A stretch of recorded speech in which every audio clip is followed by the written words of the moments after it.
Russia কি তাদের যুদ্ধের কৌশল বদলালো? পোক্রোভস দখলের জন্য এত মরিয়া কেন রাশিয়ার সামরিক বাহিনী? এরই মধ্যে জানা গেছে ৩ দিক থেকে ইউক্রেনের পূর্বাঞ্চলীয় এই শহরটির দখল নিয়েছে রুশ সেনারা। তাহলে কি এই ফ্রন্টে আরেকটি হারের মুখোমুখি ইউক্রেনের প্রেসিডেন্ট ভলোদিমির জেলেনস্কি? যদিও রুশ বাহিনীর বিরুদ্ধে শক্ত অবস্থান বজায় রাখতে পশ্চিমারা আবারও ইউক্রেনকে অস্ত্র সহায়তা দিতে চলেছে, কিন্তু পারমাণবিক শক্তিধর রাশিয়ার সামনে ইউক্রেন কতটা নিরাপদ? নাকি পশ্চিমাদের অস্ত্রই ইউক্রেনের জন্য ডেকে আনবে মহাবিপদ? এসব প্রশ্নের উত্তর জানানোরই চেষ্টা করব এবারের ইনসাইড স্টোরিতে। আপনাদের সাথে আছি আমি সৃজন মাহমুদ।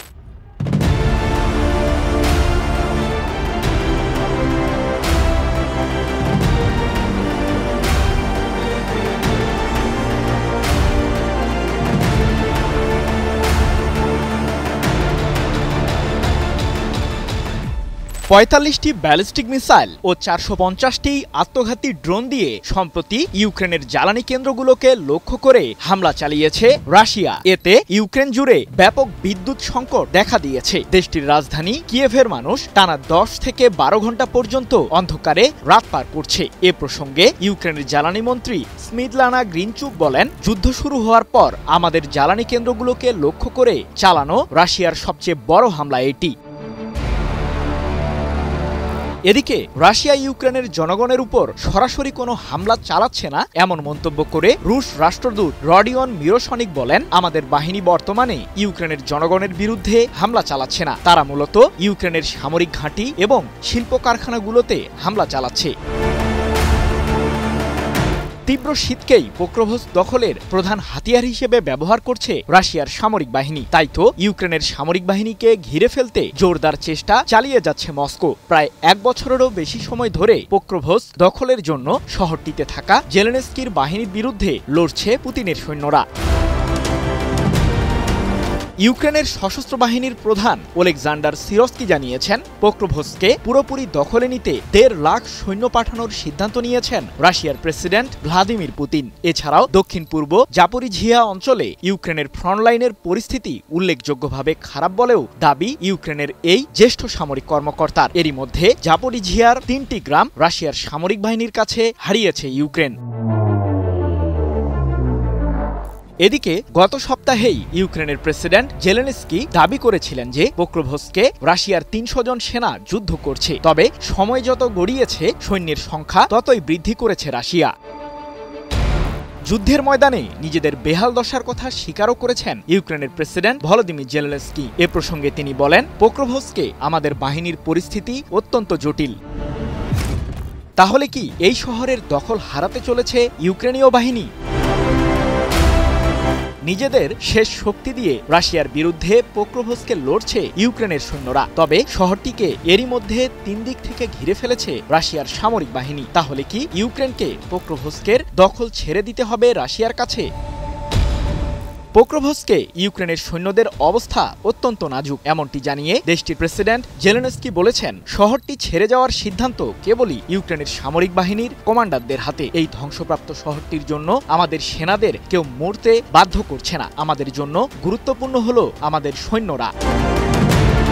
এর আগে ২০২২ সালের ফেব্রুয়ারিতে রাশিয়া ইউক্রেনে সামরিক অভিযান শুরু করলে যুদ্ধের প্রথম বছরে তেমন একটা সাফল্য অর্জন করতে পারেনি মস্কো। কিন্তু ২০২৩ সালের শেষের দিক থেকে ইউক্রেনে আক্রমণ বৃদ্ধি করে রাশিয়ার সামরিক বাহিনী। এরপর থেকেই ধীরে ধীরে অগ্রসর হচ্ছে মস্কো। এখন পর্যন্ত ইউক্রেনের ১৯% এলাকা দখল করেছে রাশিয়ার সৈন্যরা।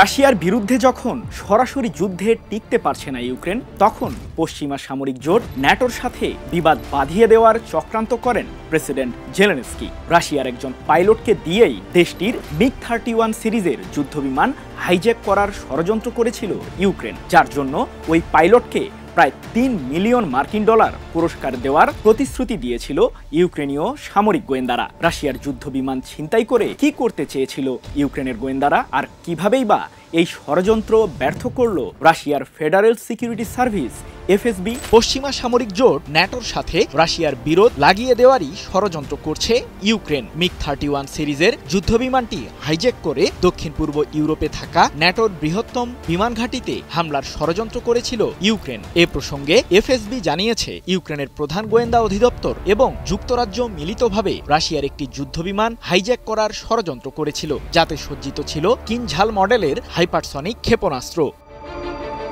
এফএসবি আরও জানিয়েছে বিমানটি হাইজ্যাক করার জন্য রাশিয়ার পাইলটকে $3 মিলিয়ন দেওয়ার প্রতিশ্রুতি দিয়েছিল ইউক্রেন। এরপর সেই বিমানটি দিয়ে রোমানিয়ার কনস্টান্টা শহরের কাছে ন্যাটোর বৃহত্তম একটি বিমান ঘাঁটিতে হামলার পরিকল্পনা করেছিল শত্রুরা। তবে ইউক্রেন ও যুক্তরাজ্যের সম্মিলিত এই প্রচেষ্টাকে ব্যর্থ করেছে রাশিয়ার গোয়েন্দারা। সম্প্রতি এক প্রতিবেদনে বিষয়টি নিশ্চিত করেছে রুশ রাষ্ট্রীয় সংবাদ মাধ্যম তাস। কিন্তু ন্যাটোর সাথে রাশিয়ার বিরোধ কেন লাগিয়ে দিতে চায় ইউক্রেন? প্রায় 4 বছর ধরে রাশিয়ার বিরুদ্ধে যুদ্ধের ময়দানে লড়ছে ইউক্রেনের সেনারা, কিন্তু সফলতার চেয়ে ব্যর্থতার পাল্লাই ভারী কিয়েভের। যদিও যুক্তরাষ্ট্রসহ পশ্চিমারা ইউক্রেনকে দিয়েছে অঢেল অস্ত্র ও অর্থ, সম্প্রতি আবার দূরপাল্লার ক্রুজ ক্ষেপণাস্ত্র টমাহক যুক্তরাষ্ট্রের কাছে চেয়েছিলেন ইউক্রেনের প্রেসিডেন্ট ভলোদিমির জেলেনস্কি। প্রথমে অবশ্য ন্যাটোর মাধ্যমেই কিয়েভকে সেই অস্ত্র দেওয়ার পরিকল্পনা করেছিলেন মার্কিন প্রেসিডেন্ট ডোনাল্ড ট্রাম্প, কিন্তু রাশিয়ার হুমকির মুখে সেই পদক্ষেপ গ্রহণ থেকে পিছু হটেন ট্রাম্প। বিশ্লেষকরা বলছেন, পশ্চিমা সামরিক জোট ন্যাটোর সাথে রাশিয়ার বিরোধ লাগলে ইউক্রেন কিছুটা শক্তিশালী হবে, কারণ চলমান যুদ্ধে তখন ইউক্রেনকে একাই লড়তে হবে না, তাদের সমর্থনে যোগ দেবে ন্যাটোর সেনারাও।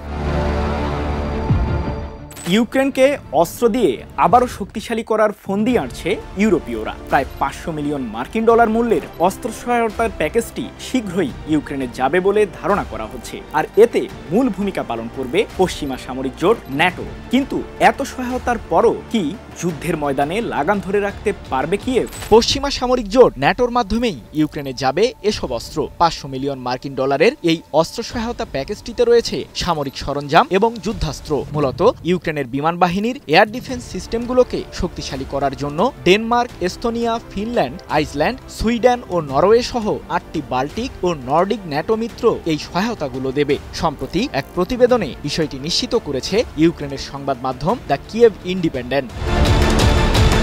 এর আগে চলতি মাসের শুরুতে ইউক্রেনের প্রেসিডেন্টের কার্যালয় জানিয়েছিল দেশটির মিত্ররা অস্ত্র কেনার জন্য এরই মাঝে $2.8 বিলিয়ন অর্থায়ন করেছে।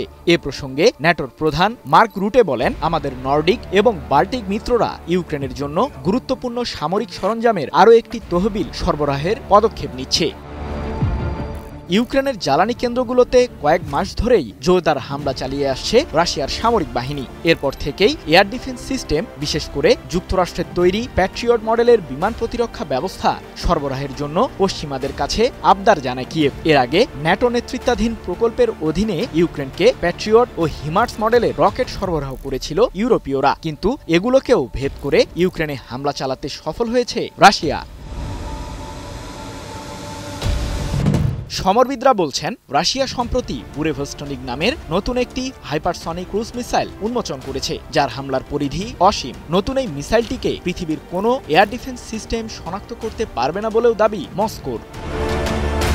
ইউক্রেনের চলমান যুদ্ধে রাশিয়ার অগ্রগতি যেমন স্পষ্ট হচ্ছে, তেমনি স্পষ্ট হয়ে উঠছে কিয়েভের দুরবস্থাও। শুধু যুদ্ধক্ষেত্রেই নয়, আন্তর্জাতিক মিত্রতা নিয়েও চাপের মুখে পড়েছে জেলেনস্কির সরকার। পশ্চিমাদের উপর নির্ভরতা বাড়লেও কাঙ্ক্ষিত ফল মিলছে না। এমন পরিস্থিতিতে পোক্রোভস্কের নিয়ন্ত্রণ কি ছেড়ে দেবে ইউক্রেন, নাকি শেষ রক্তবিন্দু দিয়ে লড়েই যাবে রাশিয়ার বিরুদ্ধে, তা সময়ই বলে দেবে।